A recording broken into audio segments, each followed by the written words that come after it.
안녕하세요, 다니쌤입니다. 오늘은요 아주 소중한 분을 모셨습니다. 이분을 제가 처음 뵌 건 이제 6개월 전인데 이분은 어려 시절부터 굉장히 힘든 시절을 보냈어요. 지금까지도. 그런데 6개월 만에 굉장히 큰 성과를 냈는데, 여러분들도 오늘 얘기 들어보시면요 이분을 통해서 삶의 용기도 생기실 거예요.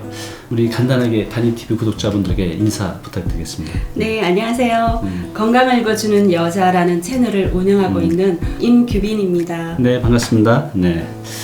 이제 이렇게 뵈면 되게 얼굴이 고우시잖아요. 근데 어린 시절부터 갖은 고생, 갖은 시련, 갖은 실패를 다 이제 경험하신 분이에요. 저하고 이제 잠시 얘기를 나눴는데, 이제 어린 시절 그 부모 또 아버지를 통해서 굉장히 힘든 시절을 겪었다고 들었어요. 그 얘기 좀 잠깐 해줄 수 있나요? 네. 정말 기억하고 싶지는 않는데요. 아침과 편찮으실 때 제외하고는 네. 늘 술에 취해 계시는 아버지의 모습을 보고 자랐어요. 몇 살 때? 어릴 때부터요? 네, 어릴 때부터. 그래서 아버지 길가하실 때쯤이면 네. 마음을 졸이고 긴장하면서 네. 이렇게 조용하게 있어야 돼요. 그래서 폭력도 휘두르시고 그래서 그런 속에서 네. 어린 시절을 힘들게 보냈고, 네. 제가 이남 이녀의 장녀니까 막내하고 6살 차이가 났는데 네.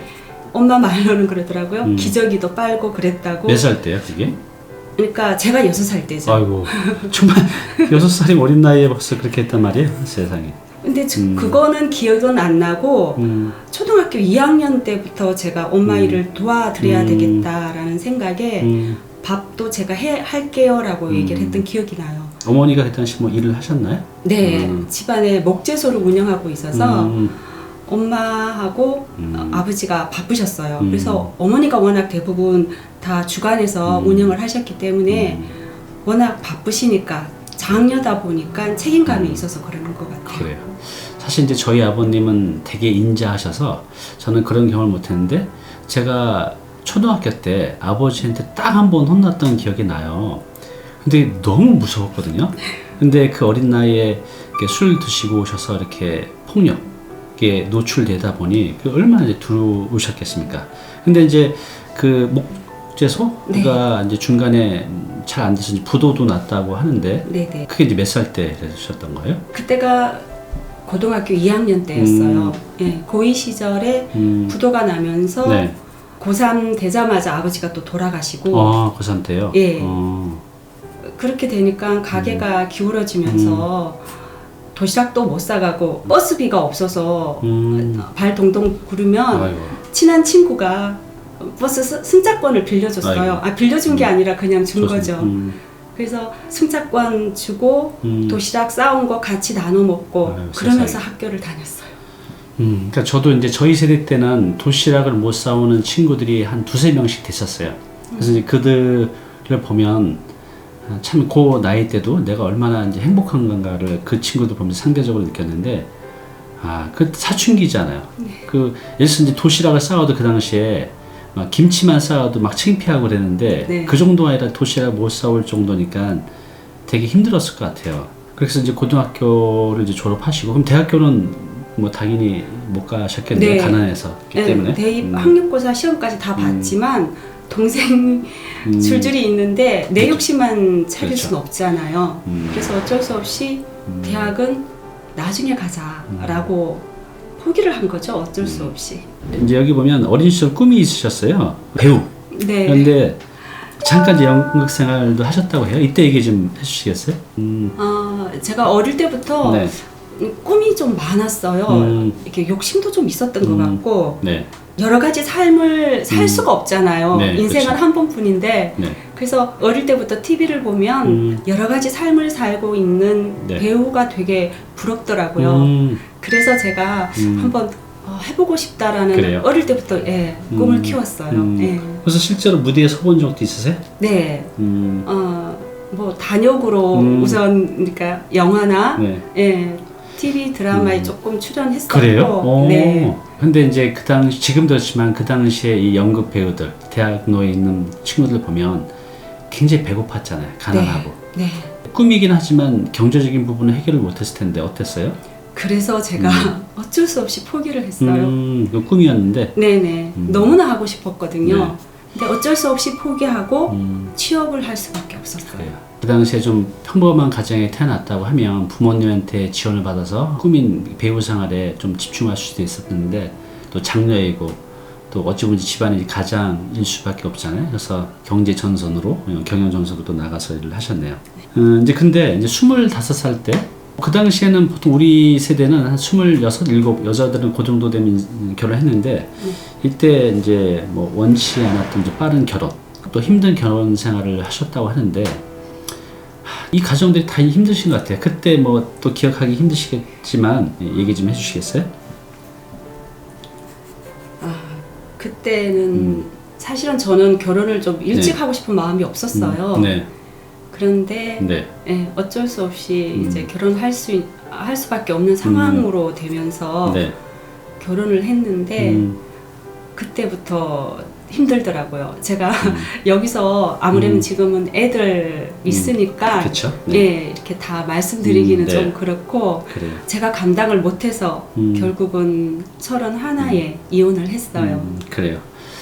이제 말씀을 이렇게 하시지만 너무 이제 심성이 착하신 것 같아요. 이제 힘든 결혼 생활을 했는데 이제 지금 자녀들도 보고 있으니까 이제 그런 부분에 대해서 이제 자세히 얘기를 못 하시는 거니까 그 부분 이제 이해를 해주시기 바랍니다. 이제 그렇게 해서 이제 31살에 이혼을 하셨다고 하셨는데요. 근데 이혼하시고 나서도 뭐 지하방에 살면서 힘들게 살았다고 하셨는데 그때 이제 자녀가 2명, 예, 딸 하나, 아들 하나 있는 상태에서 이혼을 했기 때문에 둘째는 두 네. 돌이 지난 상태라 아이고, 어릴 너무 때네요. 마음이 아팠죠. 허망하더라고요. 그 세월 동안 내가 뭐 하고 살았나. 네. 늘 내가 가슴에 묻어야 될 네. 그런 아이만 내 안에 있었지 그 외에 아무것도 없었어요. 그렇죠. 그래서 자살하고 싶은 생각도 있었고 그런데 제가 만약에 이 상태에서 네. 좋지 않은 결단을 내린다면 아이들이 평생 엄마의 좋지 않은 그런 죽음으로 말미암아 그렇죠. 짐이 되잖아요. 맞아요. 네. 어떻게든 견디고 이겨내서 살아내야 되겠다. 아이들을 지켜야 되니까요. 예. 그래서 이제 뭐 그 당시에 뭐 안 해본 일이 거의 없으시겠어요. 어떤 일들을 하셨어요? 기억나시나요? 몸 쓰는 일 빼놓고 다 한 것 같아요. 제가 그래요? 어릴 때부터 환경이 워낙 아버지한테 많이 맞고 자랐어요. 아유. 말씀을 드리기는 그런데 하도 맞아가지고 네. 동네 이제 옆집 아주머니가 아유 쟤는 크면은 골병 들 거라고 그러더니 정말 그래서 그런지 이렇게 섬유근육통을 앓았는지 그러셨군요. 모르겠지만 그래서 몸 쓰는 일은 못 하겠더라고요. 제가 체력이 딸리니까. 그래서 맞아요. 그래서 이제 여기 보면 이제 40대 섬유근육통이라는 이제 병이 생기고 이게 거의 7년 넘게 굉장히 이제 힘든 시절을 보냈는데 이게 무슨 병이고 지금 다 치유는 되셨나요? 네, 지금은 정상 활동은 다 해요. 이게 어떤 병이에요? 섬유근육통이라는 게? 류마티스 관절염 걸린 상태에서 네. 온몸이 몸살이 든 상태라고 얘기해야 되나요? 그래요? 네. 얼마나 이게 힘들어요? 많이 아픈가요? 그러니까 어느 정도 그 통증이 심하냐면요. 네. 우리가 보통 그러니까 일상생활을 다 해야 되잖아요. 버스가 오면 뛰어야 되는데 못 뛰는 것뿐만 아니라 오르내려야 되는데 그 40대 중반이면 얼마나 젊을 때예요. 지금부터 10년 전이니까.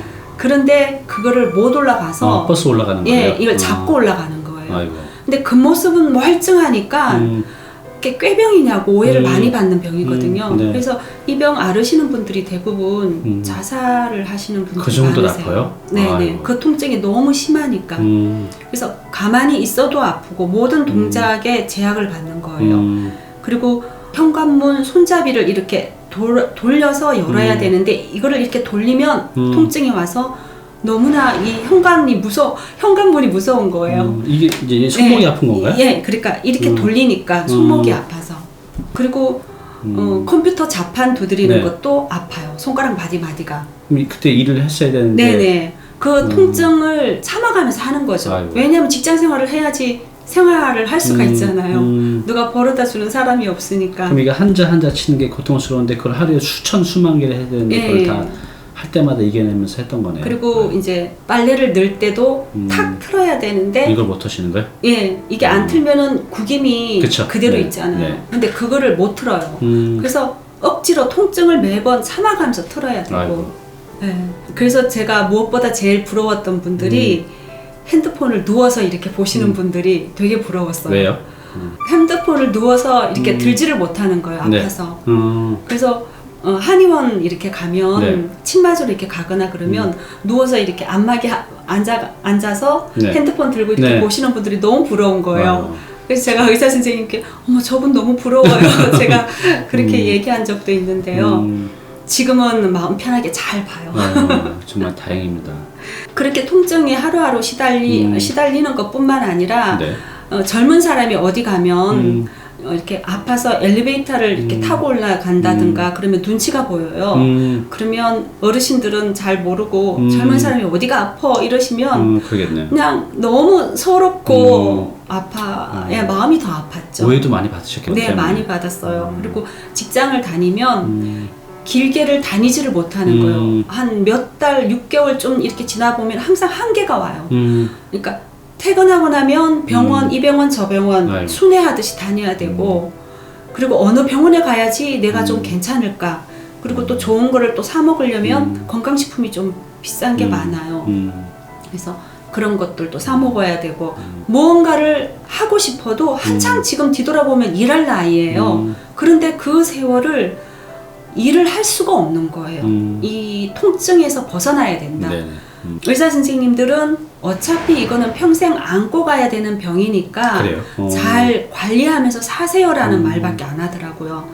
그리고 겉으로는 아픈 척 안 하고 다니니까 정형외과 의사 선생님은 섬유근육통 아니라고. 왜냐하면 다른 분들 워낙 통증이 시달리면서 오니까 저는 겉으로 안 아픈 척 하고 다녔거든요. 항상 제 머릿속에는 나는 이 병을 반드시 이길 수 있어. 이대로 늙지 않아. 네. 난 반드시 고칠 거야. 이런 생각을 하고 있었거든요. 그리고 제가 어디 가서 아프다고 그러면 네. 다른 사람한테 폐를 끼치는 거잖아요. 그렇죠. 네. 그럼 이 섬유근육통이 아직도 불치병인가요? 지금도 난치병이에요. 그래요? 지금도 통증에 시달리시는 분들이 그 강도는 각각 달라요. 그러니까 0에서 10이라면 한 3 정도 되시는 분, 5 정도 되시는 분, 아니면 10 정도 되시는 분 이렇게 돼 있어요. 많나요? 국내에 이런 환자들이? 많아요. 갈수록. 이게 그 원인이 지금 다양한데 그럼 이게 뭐 보통 나이 든 사람이 많이 걸리나요? 아니면 젊은 사람도 걸려요? 젊은 사람들도 많아요. 그래요? 저 상담 오는 거 보면 20대도 많아요. 그러니까 요즘은 워낙 스트레스를 많이 받는 생활을 하잖아요. 그 원인이 이제 다양하기 때문에 저처럼 이제 몸을 너무 체력에 맞지 않게 무리하게 몸을 써서 걸리시는 분들도 계시고 아주 극심한 스트레스에 시달려서 걸리시는 분들도 계시더라고요. 그렇군요. 안타까운 건 통증에 시달리다가 자살하시는 분들이 있어서 많이 마음이 아프죠. 그런 분들 보면. 앞으로 유튜브를 통해서 본인이 이렇게 치유됐던 경험들 네. 많이 좀 알려주세요. 그분들 다 키워하시게요. 우리가 내 몸이 아프면 이것저것 많이 알아보게 되잖아요. 그래서 지금 뭐 자연치유, 대체의학 관련된 지식이 이제 굉장히 많으시잖아요. 그럼 그 당시에 다 이렇게 공부를 하셨던 거예요? 네네. 제가 몸에 좋은 거를 네. 이제 자꾸 찾게 되더라고요. 몸이 좋지 않으니까. 이후에 원래도 이제 약했기 때문에 조금씩 관심은 가졌지만 네. 사실 20, 30대는 젊음으로 그냥 몸 약해도 견뎌내요. 견뎌내고, 네. 근데 이제 40대가 접어들면서 몸이 좀 안 좋아지잖아요. 네네. 그리고 40 중반 돼서 섬유 근육통을 앓으면서 더 열심히 이제 본격적으로 계속 찾아다녔죠. 아이고. 공부를 하고 약초 공부에서부터 시작해서 계속 저 혼자 약초를 처방해서 이렇게 먹어보기도 하고 그래요? 좀 찾아서도 먹어보고 다 했죠. 아이고. 그 40대에 그렇게 또 치유도 하면서 또 먹고 살아야 되니까 또 일도 하셨을 거 아니에요. 어떤 네. 일들을 하셨던가요? 그 당시에? 당시 처음 발병했을 때가 공공기관에서 댄스 강사를 하다가 그래요? 병이 생겼어요. 댄스 강사도 하셨어요? 예. 그때 이제 저는 제가 체력이 약하니까 이렇게 아는 언니가 권했지만 제가 계속 거절을 했어요. 그래도 취미 삼아 한번 해보라고 해서 5년을 권유받아서 했는데 근데 사실 취미로 하는 거하고 내가 본업으로 하는 건 전혀 달라요. 네네. 취미는 하루에 그냥 한두 시간 운동하면 되지만 그렇죠. 본업은 하루 종일 해야 돼요. 음. 그러다 보니까 체력 약한 제가 더군다나 그 당시 자궁 건종 수술을 했는데 아이고. 수술을 했으면 쉬어줘야 되는데 그래서 또 일을 하셨군요. 그게 한 달 동안 하혈을 하더라고요. 아기 낳고 나서 오로가 나오는 것처럼. 아이고. 그런 와중에 계속 수업을 한 거예요. 그 기간이 지나고 나니까 서서히 몸이 한두 군데씩 이제 아파오더라고요. 그러면서 점점 이제 통증이 점점 심해지는 거예요. 그냥 평생의 삶이 너무 힘든 가정이신 것 같아요. 그래서 이제 지금은 그 누구보다도 이제 건강에 대한 관심이 많으시잖아요. 이제 저희 다니 TV 구독자분들이 대부분 이제 40대, 50대, 60대 분들이거든요. 중장년층이죠. 이 중장년층의 건강이라는 게 어떤 의미가 있는 것 같아요? 제가 지인들께 많이 네. 말씀드리는 게 네. 뭐냐면 나 자신을 위해서가 아니라 자식들을 위해서 예, 건강을 챙겨야 된다라고 말씀을 많이 드리거든요. 왜죠? 왜냐하면 부모가 아프면 자식들한테 부담을 줘요. 네, 물론 맞아요. 본인의 삶도 피폐해지지만 자식들이 부모의 그 병환 때문에 에너지를 쏟아야 되고 맞아요. 네. 또 물질을 쏟아야 네. 되고 그렇잖아요. 더군다나 우리는 자식에게 버림받는 1세대이자 맞아요. 예, 부모님을 모시는 마지막 세대이잖아요. 마지막 세대죠. 네. 섬김을 받지는 못할 그런 또 상황이기 때문에 예, 내 몸을 또 내가 챙겨야 되고 자식들에게 물려주는 건 오로지 저는 재산보다는 건강이라는 생각이 들어요. 네, 맞습니다. 이제 저도 저희 아버지가 병원에 계실 때 저희 어머니 또 저희 형 또 제가 이제 돌아가면서 매일매일 있었는데 거의 일을 못했어요. 그러니까 가장 힘든 게 아버지도 힘드셨겠지만 가족들도 너무 힘든 거죠. 그래서 지금 이제 말씀하신 대로 자식을 가장 사랑하는 방법은 내가 건강한 거예요. 내가 몸이 아프면 자녀들도 삶의 그 라이프 스타일이 완전히 이제 망가지죠. 그래서 자녀를 한다면 내가 건강한 게 이제 가장 중요한 것 같아요.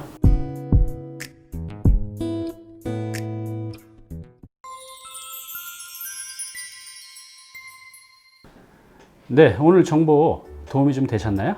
앞으로 이런 정보 계속 받아보실 분은요, 여기 구독 부탁드리고요. 그 다음에 오른쪽은 제가 추천하는 영상입니다. 꼭 한번 보시기 바랍니다.